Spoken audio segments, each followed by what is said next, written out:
Breaking out of Hollis Hall tonight, the kind of call that changes a season started as a quiet check-in and turned into a real decision. Tree, a tackle room reshuffle here.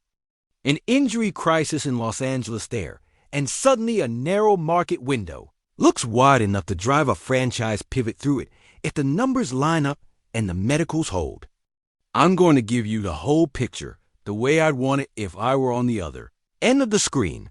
What I'm hearing on the Bears' internal grading at the left tackle spot right now. How the protection plan around Caleb Williams factors into any move. Why the Chargers situation escalated this week. Where Braxton Jones' value actually sits after 44 career starts in a roller coaster 12 months. The draft pick math that makes sense for both sides. The locker room and cap ripple effects if Chicago cashes out in expiring. And the on-field consequences for the next 8 weeks if a deal goes through. No fluff, no coy wink straight football, and the stakes that come with it. The context matters first.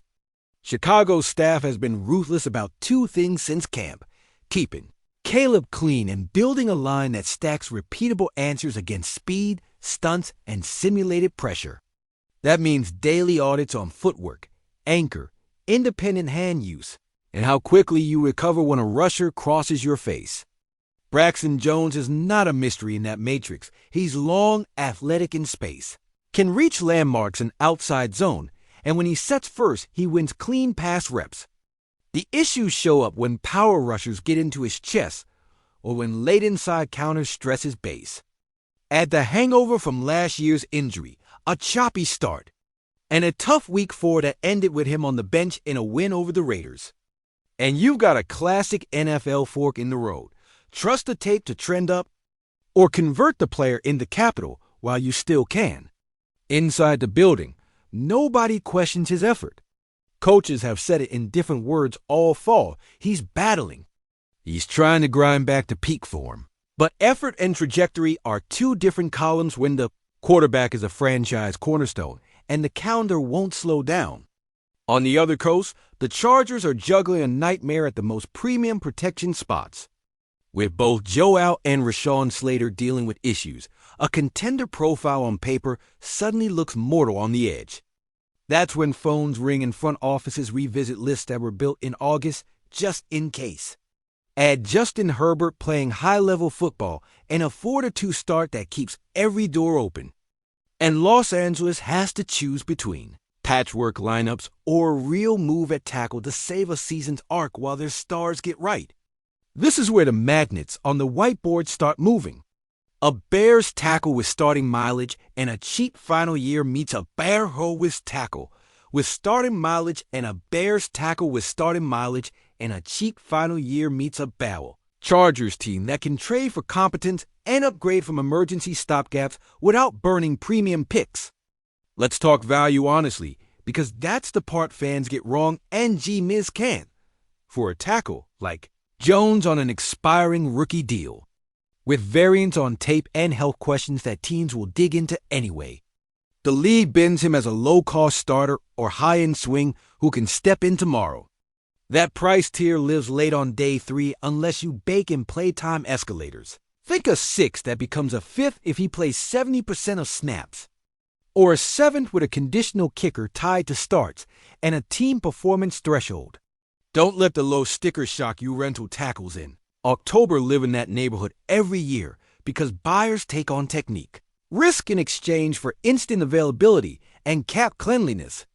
From the Bears side, the real asset is not the single pick. It's the flexibility you gain while keeping the comp pick formula intact for March. The message you send about standards in front of your franchise quarterback. And the chance to accelerate reps for the guy you believe will be the long-term blindside, or to reshape. The 5 with a different configuration may be flipping. Your best communicator to the left to make sure protections are right.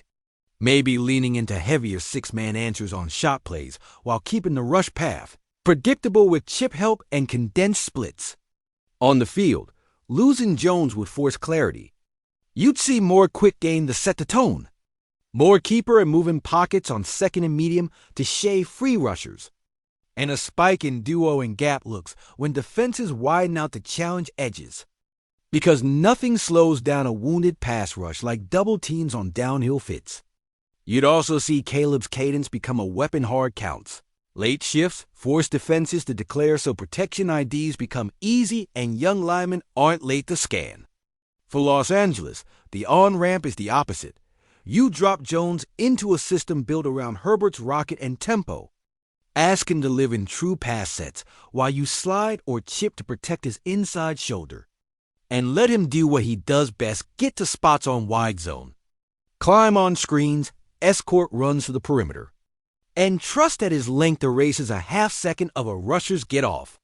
The upside for the Chargers is clean. Stabilize the edge until Out and or Slater return.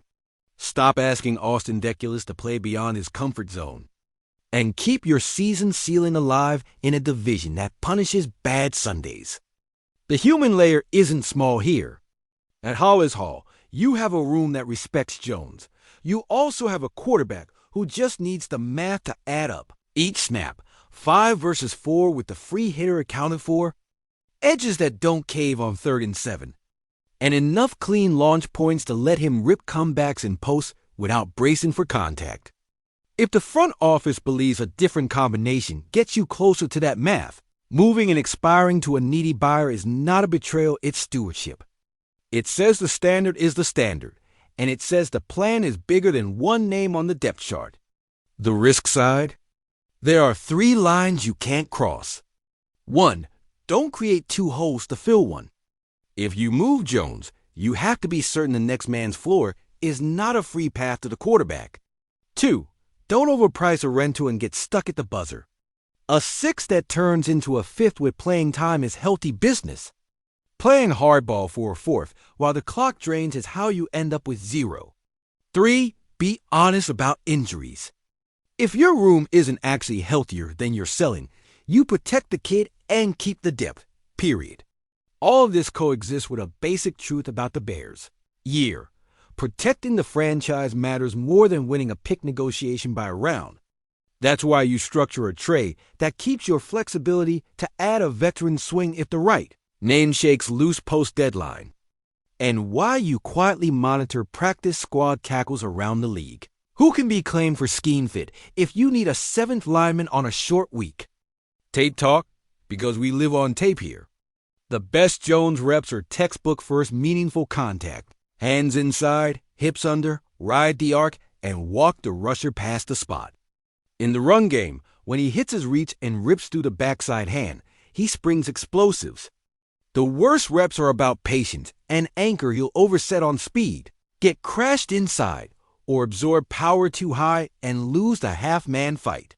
If you're the Chargers, you accept you're buying the blend. You coach the inside counter out of the picture with guard help and half slides. And you win Sundays on the margins you can actually control while your stars heal.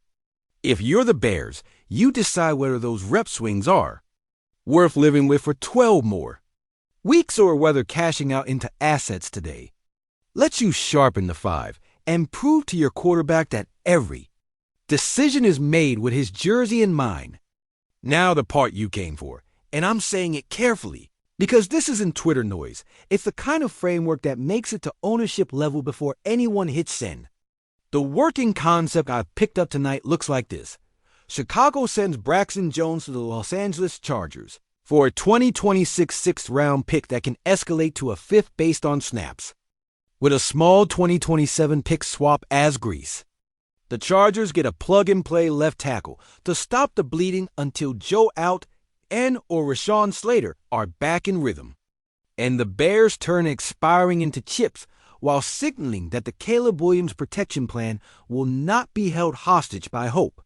That's the headline at the heart of the talk, and it fits the logic on both sides without pretending this is some blockbuster. It's smart, it's clean, and if the medicals check and the timing on IR activations in LA stays murky, it's the kind of deal that can break the huddle fast. Before I wrap, I want you in the huddle with me because Bears Nation is the heartbeat of this channel. Would you take that return and reshuffle the room now? Trust in the next man up and the scheme to keep Caleb clean.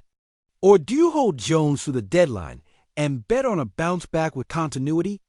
Drop your take below price, timing, and the configuration you'd start on Sunday.